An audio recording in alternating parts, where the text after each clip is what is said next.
ঈদের দিন সকালবেলা যে কাজগুলো করা সুন্নত। ১. ভোরে গোসল করা। ২. মিসওয়াক বা দাঁত পরিষ্কার করা। ৩. সুন্দর ও পরিষ্কার পোশাক পরা। ৪. সুগন্ধি আতর ব্যবহার করা।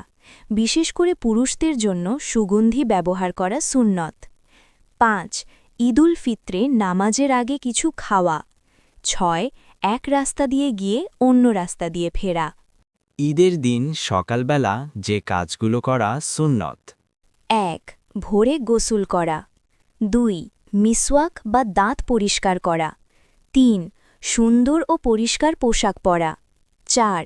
সুগন্ধি আতর ব্যবহার করা। বিশেষ করে পুরুষদের জন্য সুগন্ধি ব্যবহার করা সুন্নত। ৫. ঈদুল ফিত্রে নামাজের আগে কিছু খাওয়া। ৬.